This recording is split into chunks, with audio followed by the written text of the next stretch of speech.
네, 저희가 어제도 이 내용을 잠시 짚어드린 바 있습니다만 비리 유치원의 민낯이 공개되면서 사회적 파장이 커지고 있습니다. 네, 오늘도 전문가 모시고 관련 내용을 자세히 짚어보도록 하겠습니다. 네. 최진영 변호사 나오셨습니다. 안녕하세요. 네, 안녕하십니까.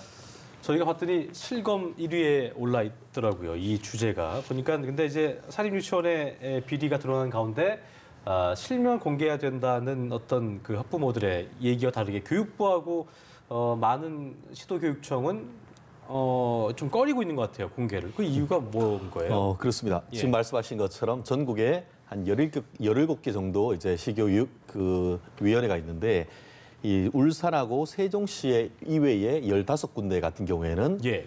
이게 교육부의 방침에 따르겠다라고 하면서 적극적으로 지금 나서지 않고 있습니다. 그러면서 근거를 개인정보보호법 위반의 소지가 있다 이런 얘기를 하는 것 같습니다. 예. 아시다시피 그 국공립과 달리 사립 유치원 같은 경우에는 개인의 어떤 그 사업자 등록을 내서 하는 그런 부분이다 보니까 민감한 정보 이런 부분을 동의 없이 공개할 경우에 그 경우 개인정보보호법 위반이 되는데 예. 결국 문제는 적어도 지금 그 누리 과정에서 이와 같은 월 1인당 29만 원 지원을 하면서 그것이 잘못 유용됐을 경우에는 그 내용을 공개할 수 있다라고 할 수 있는 그런 규정이 없다 보니까 개인정보보호법 문제가 하나 있고 더불어서 예. 경우에 따라서는 명예훼손 형법상 명예훼손 책임을 져야 될 그런 부분이 없지 않다 보니까 지금 그 교육을 담당하는 실무관서 같은 경우에는 비리와 관련된 것을 알매도 불구하고 예. 적극적으로 이것을 공개하는 것을 조금 더 꺼리고 있는 그런 상황인 것 같습니다. 예. 말씀하신 것처럼 지금 개인정보보호법 때문이라고 하셨지만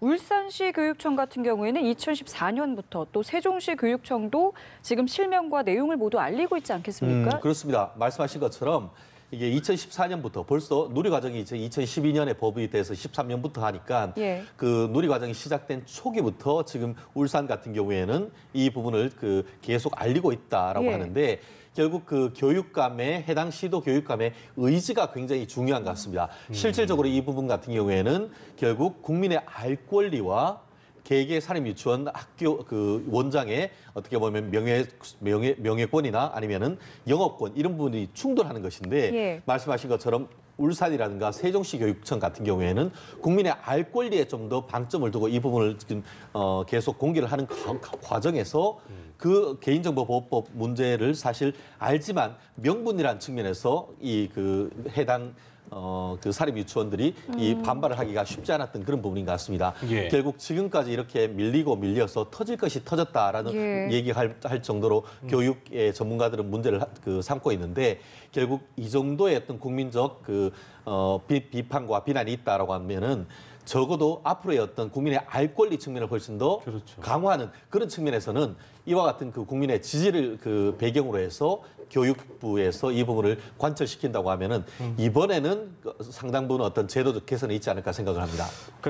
국민의 알 권리, 잘못된 것을 알려야 되고 그걸 국민이 알아야 되는 게 제일 우선인데 개인정보보호법이라는 이유가 웬 말인가 싶은 생각이 드는데 결과적으로 해당 교육감의 의지란 말씀하셨는데 그러니까 우리가 왜 이거 안 알려줘? 어떤 이해관계가 있는 거 아니야?라고도 의심해 볼 수 있지 않겠습니까? 그렇습니다. 실질적으로 지금 말씀드렸듯이 이게 누리 과정이 성립이 되면서 이 원화 하나당 29만 원 정도를 지원을 합니다. 그렇죠. 그런데 그것을 지원받는 과정에서 가끔씩 보면은 이번에도 특정 경기도에 있는 어떤 유치원 같은 경우에는 뭐 수억 원, 몇 년 동안 이제 수억 원의 이제 비리가 있었고 예. 그 내용도 비자금을 만든 루트도 굉장히 다양했지 않습니까? 예. 어떤 것을 물품을 공급받으면서 비싸게 부풀려서 한 다음에 뒤로 이렇게 돌려받는 그런 부분도 그렇죠. 있고 결국 그와 같은 것이 아직까지는 완전히 드러나진 않았습니다만 결국 교육부 공무원과의 어떤 유착 관계 이런 부분도 사실 적극적으로 나타나지 않는 이렇게 문제 제기하지 않는 부분에서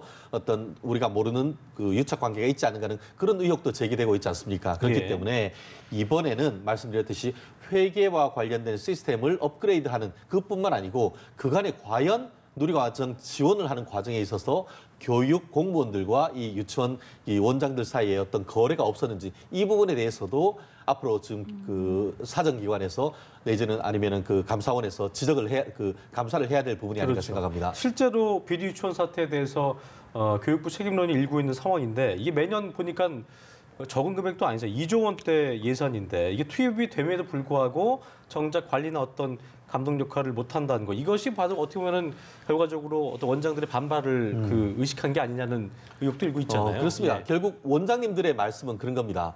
아니 우리가 돈을 달라고 했느냐, 누리과정 만든다고 하면서 보편적 보육, 교육 한다고 하면서 갑자기 지원금을 줬는 것이 아니냐. 예. 그 지원금이란 것은 국고 보조금과 달리 우리가 그 살림살이를 하는데 쓰는 돈이고 결국 그렇게 지원을 했기 때문에 남는 돈 같은 경우에는 나의 수익금으로 쓸 수 있는 것이 아니냐 하는 예. 그런 항변이거든요. 예. 실제로 지금 말씀드렸듯이 아까 실명 공개를 하는 것에 꺼리는 이유도 그것이 국고 보조금 횡령으로 횡령죄가 성립되는지 여부에 대해서 사실 법적 논란이 있습니다. 예, 그렇다 예. 보니까 말은 비리라고 하지만 사실 지원을 받는 입장에서는 그건 정당하게 받은 돈을 내가 개인 돈을 쓴 것에 다름 아니냐. 그런데 그것을 한다는 것은 부당하다. 이런 논리로 지금 맞서는데 아무리 그런 논리가 좋다라고 하지만 국민의 혈세가 들어갔다고 하면은 그 그렇죠. 혈세는 투명하게 사용되고 그 내역이 공개돼야 된다는 것은 예. 국민의 상식 아니겠습니까? 예. 그렇다는 점에서 저도 이 부분에 대해서 뭐 교육 전문가는 아닙니다만 네. 법률가로서 회계에 관한 일반 원칙에 비춰봤을 때는 돈은 이렇게 이번 문제된 경기도 유치원 같은 경우에는 수억 원이 매년 지원되더라고요. 예. 네. 그럼에도 불구하고 거기에 대해서 감사는 받지 않겠다? 그것은 말이 안 된다고 봐야죠. 결국 만약에 그와 같은 보조금을 지원받지 않는다고 하면은 그것도 없이 본인들이 어떻게 보면 비용을 좀 더 받는다고 해서 독립적으로 운영하는 것은 변론으로 국고의 지원을 받으면서 그거에 대해서 그렇죠. 회계를 예. 보고를 하지 않는다는 것은 사실 국민의 한 사람으로서 납득하기 어렵다고 보이는 것 같습니다. 예. 그렇기 때문에 이제 정부의 국가 회계 시스템을 좀 확대해서 적용하자 이런 이야기가 나오고 있는데 좀 실효성이 있다고 보시는지요? 굉장히 실효성이 있다라고 보일 것 같습니다. 실제로 이번에 문제된 것 같은 경우에는 사립 유치원, 물론 국공립 유치원에는 어떤 비리가 있는지 사실 저도 아직은 알지 못합니다. 그렇지만 말씀하신 것처럼 지금 에듀파인이라고 하는 이 회계 시스템, 전산 시스템이 있습니다. 예. 그렇기 때문에 그 시스템을 통해서 뭐가 비리가 있는지 아주 쉽게 확인할 수가 있는데 예. 지금 말씀하신 이 사립 유치원 같은 경우에는 그와 같은 회계 보고 시스템 자체가 없다 보니까 어떻게 돈이 쓰이는지를 감사할 수 있는 방법이 없는 것이죠. 네. 이번 같은 경우에는 그와 같은 회계 원칙을 사립학교까지도 사립 유치원까지도 다 적용시킨다라고 얘기를 하고 있기 때문에 네. 과연 이 부분에 대해서 어떤 반발이 있을지 모르지만 국민의 이와 같은 큰 공분이 있다라고 한다고 하면은 이런 부분에 있어서의 적절한 어떤 나름대로의 시스템 확립 이번 기회가 아니면 사실 현실적으로 어렵습니다. 한마디 더 붙이고 싶은 것은 뭐 시청자분께서도 굉장히 잘 아시겠습니다만 이 사립 유치원 연합회가 굉장히 큰 이익 다칩니다. 그러다 보니까 평소 때에 보면은 지역에 있는 유력 정치인들과의 어떤 정치 후원도 해드리고 예. 서로 그런 관계다. 어떤 선거 때는 보면은 표를 모아서 서로 한마디로 공생 관계가 있다 공생 관계 보니까 같은. 결국 오늘 같은 경우에 원래는 사실 선거가 없지 않습니까? 예. 예. 그렇기 때문에 정치권에서 이와 같은 문제를 제기를 했던 것이지 선거가 있는 해라고 하면은 이런 일은 사실은 있기가 어려웠을 겁니다. 그렇다는 점에서 예. 올해가 이 사립 유치원과 관련되는 이 회계를 개선하기 위한 굉장히 좋은 적기가 아닌가 저는 그렇게 생각합니다. 그런 이유 때문에 실언 소리를 못 하는 거라면 더더욱 바로 잡아야 된다 생각이 드는데 국회에서 관련법 손질에 나선 모습인 것 같습니다. 박용진 의원이 지원금 형태로 교부되고 현재 형태를 이제 보조금 형태로 바꾸는 내용을 골자로 한 유아교육법 일부 개정안 입법을 추진을 하고 있는데 법안 통과되면 좀 바뀌는 부분이 있죠. 이게 횡령죄 처벌이 가능하다고 하더라고요. 그렇습니다. 기본적으로 이제 국고 지원금이면은 한마디로 지원을 해줬기 때문에 저런 거죠. 청년 배당이라고 해서 그 돈을 청년들한테 돈을 지원을 해줬는데 그거를 딴 데 썼다고 해서 횡령죄로 처벌하지 않지 않습니까? 예. 그렇듯이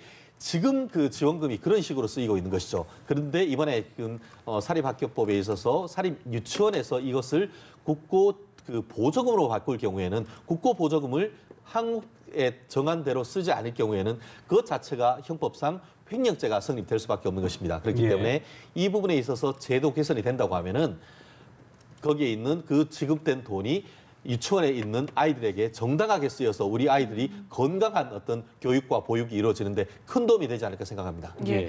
이렇게 만약에 개정안이 입법이 되면요. 이번에 적발된 유치원도 해당이 되는 건지도 궁금한데요. 기본적으로 이제 죄형 법정주의상 소급 처벌은 불가능한 것이죠. 예. 결국 지금 있는 것들 같은 경우에는 이번에 그 개정되는 것으로 해서 형사상 책임을 묻긴 어려울 겁니다. 그래서 이번에 개정이 돼서 시행되고 한다고 하면은 그 이후부터 어떻게 적용하는 것이 합당한 것이고 지금 현실적으로 지금 말씀드렸듯이 적어도 법리상 지금 완전히 지금 사립학교 유치원 그 원장님들의 말씀이 반드시 틀렸다고 얘기하기는 어려운 점도 없지 않습니다. 그렇기 때문에 지금 법 개정하는 것을 소급해서 기존의 어떤 관행에 반해서 처벌한다는 것이 또 형평의 문제가 생길 수가 있습니다. 그렇다고 한다고 하면은 결국 법을 시행할 때도 어느 정도 유예 기간을 두듯이 이 부분에 있어서 이 사립학교 그 사립유치원 자체가 이 부분에 대해서 내부적으로 어떤 의견을 모아서 정화할 수 있는 이런 것이 된다고 하면은 사립학교 유치원도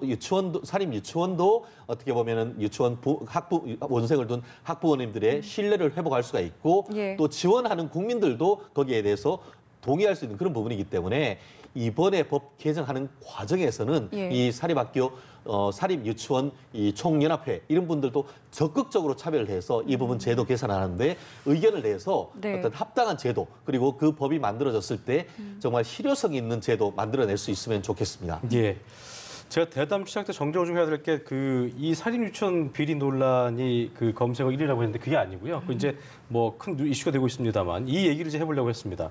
어린이집 교사 투신 사고 발생인데 김포맘 카페에 신상 공개된 교사가 투신을 한 건데 먼저 상당히 파장이 되고 있는데요. 어떤 내용인지 좀 짚어주시죠. 실질적으로 얼마 전에 말씀하신 것처럼 인천 지역에 있는 그 엄마들이 있는 카페에 이 보육 교사의 실명과 사진이 올라왔습니다. 그 내용이 뭐냐면은 이 그 인천에 있는 한 그 테마파크에서 아이가 이 선생님한테 이렇게 다가오다가 툭 쓰러졌는데 아이를 일으켜 가지고 어떻게 그 돌볼 생각은 안 하고 본인이 가지고 있던 이 돗자리 같은 거 툭툭 털고 있는 그런 모습을 봤다라고 하는 제보를 하면서 아이에 대해서 학대하는 것이 아니냐는 그런 글들이 올라왔었습니다. 그리고 그 부분에 대해서 이제 그 맘카페에 그 실명이 공개됐는데 말씀드린 것처럼 아직까지 그 진상이 명확하게 밝혀지지 않았음에도 불구하고 그와 같은 맘카페 그 실명과 사진이 올라옴으로써 그 유치원의 어떻게 보면 명예도 사실은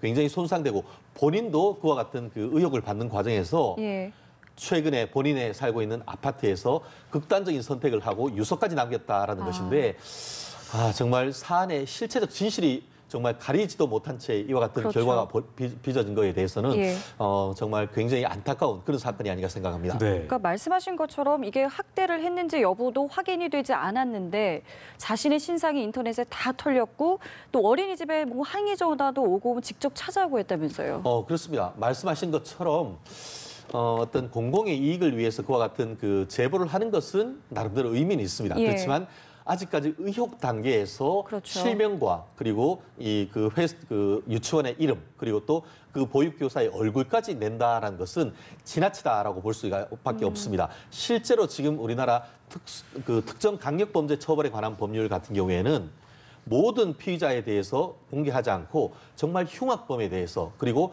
자백을 한다든가 정말 다툼의 여지가 없어서 어떻게 보면 얼굴을 공개한다 하더라도 사실 추후에 나중에 문제되지 아니할 정도가 거의 명확하고 중대한 범죄에 대해서만 사실 공개를 하지 않습니까? 그런데 이게 아동학대인지 여부 자체가 불명확한 그리고 밖에서 뭐 밀폐된 장소에서 벌어진 것도 아니지 않습니까?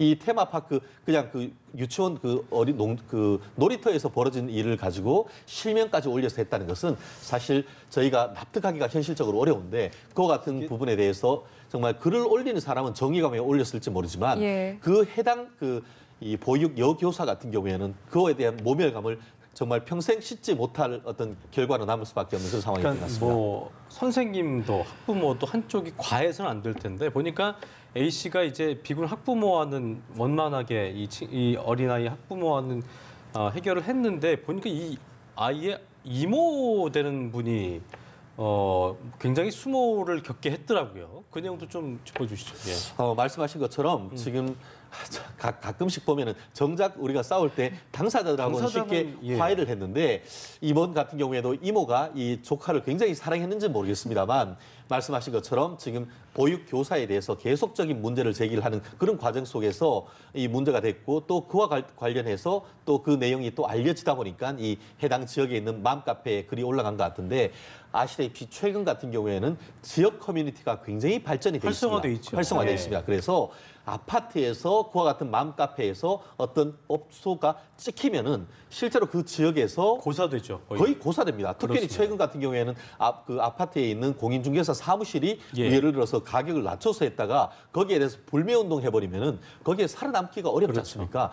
그와 같은 연장선상에서 아직까지 의혹이 있는 사건을 사실인 것처럼 단정하는 과정에서 이런 어이없는 일들이 벌어졌는데 예. 역지사지가 필요한 것이 아닌가 싶습니다. 예. 거꾸로 이와 같은 일이 본인한테 벌어졌다고 하면 그렇죠. 정말 그것을 납득할 수 있겠습니까? 예. 지역 넓지 않은 사회 속에서 이런 부분에 대해서는 문제는 제기한다 하더라도 실명 공개, 사진까지 공개하는 이런 부분에 대해서는 사실 이 부분에 대해서 제가 본 바로는 지금 수사기관에서 경우에 따라서는 이른바 그 사이버 명예훼손, 그러니까 그 정보통신망 이용에 관한 법률상에 이 사이버 명예훼손으로 형사상 처벌을 물을 가능성도 없지 않고 근데 예. 이제 여성분이 숨졌기 때문에 공소권 없음으로 끝나는 건 아닌 그거는 거예요? 결국 뭐냐면은 네.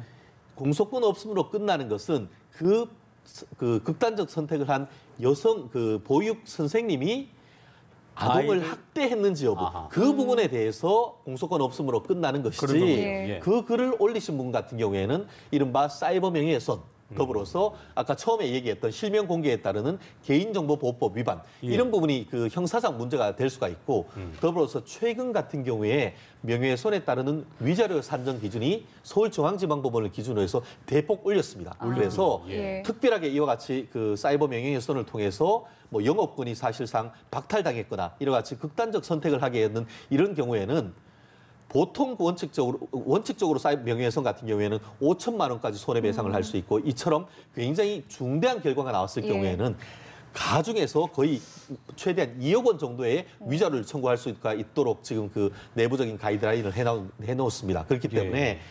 유족분들이 지금 이와 같은 글을 올리고 했는 예. 분에 대해서 형사상 고소 또 민사상 손해배상을 청구할 경우에는 사실 적지 않은 손해배상과 어떤 그 형사처벌을 받아야 될 가능성도 있기 때문에 이 부분에 있어서의 교훈을 분명히 얻어야 될 것 같습니다. 그렇겠네요. 근데 이게 SNS에 이제 개인이 올린 게 아니라 맘카페에 올렸잖아요. 그럼 말씀하신 이 처벌 대상이 어느 정도 범위로 한정이 되는지도 기본적으로 그와 같은 뭐 관리자한테 책임을 묻기는 사실 쉽지는 않습니다. 예. 그렇지만 기본적으로 그 부분에 대해서 글을 올리신 분 그리고 그것을 퍼나르신 분 이 부분에 대해서는 형사처벌이 가능하고 또 그것을 그 요즘 보면은 그 인터넷을 통해서 그 부분에 대해서 정식적으로 삭제해달라고 요청을 했음에도 불구하고 계속 그것을 삭제 않고 놔뒀다라고 할 경우에는 맘카페 관리자한테까지도 책임을 물을 수 있는 부분이기 때문에 예. 유족들이 그 부분에 대한 사진을 내려달라고 요청했을 경우에 그 규정에 따라서 즉각적으로 대응해 주는 것이 합당한 것이 아닌가 생각합니다. 아니, 그러니까 보니까 홀어머니와 또 그 결혼을 앞둔 남자친구가 있어서 더욱더 안타까운 마음인데 이렇게 무분별한 신상 털기에 대한 처벌이 좀 강화돼야 될 것 같아요. 이런 김포 맘카페 같은 그 맘카페에서의 어떤 이런 정보 공개도 그렇고 어떻게 좀 보고 계세요? 그렇습니다. 결국 그 요즘은 사진을 찍어서 글을 올리는 것이 휴대폰이 너무나 발달하고 있다 보니까 너무나 쉽지 않습니까? 그렇습니다. 그런데 올릴 때 사실 불의를 보면은 욱하는 마음에 그런 부분을 올릴 수가 있습니다. 그렇지만 예. 그 글을 올릴 때도 한 번만 더 개인정보보호법이라든가 명예훼손 이런 부분에 대해서 생각을 하고 제가 만약에 이 부분에 대해서 제도 개설을 한다고 하면은 네. 그 카페에 글을 올릴 때 사진 같은 걸 올릴 때에 이 경고 메시지 같은 것들을 한번 띄워주는 건 어떤가 하는 생각입니다. 무슨 말씀이냐면은 예. 사진을 찍고 올릴 때에 이 내용이 개인정보보호법이나 명예훼손과 관련되는 내용이 없습니까?라는 부분을 한번 짚어주는 이렇게 필요도 한번 있겠군요. 띄워주고 예. 없다라고 생각하도록 한 번에 기회를 준 다음에 누를 수 있다라고 한다고 하면은 예. 이런 부분에 대해서 한 번 더 생각할 수 있는 계기가 되지 않을까 저는 그렇게 생각합니다. 예, 알겠습니다. 저희 오늘 최진용 변호사와 이야기 나눠봤습니다. 오늘 말씀 여기서 마무리 짓겠습니다. 고맙습니다. 감사합니다.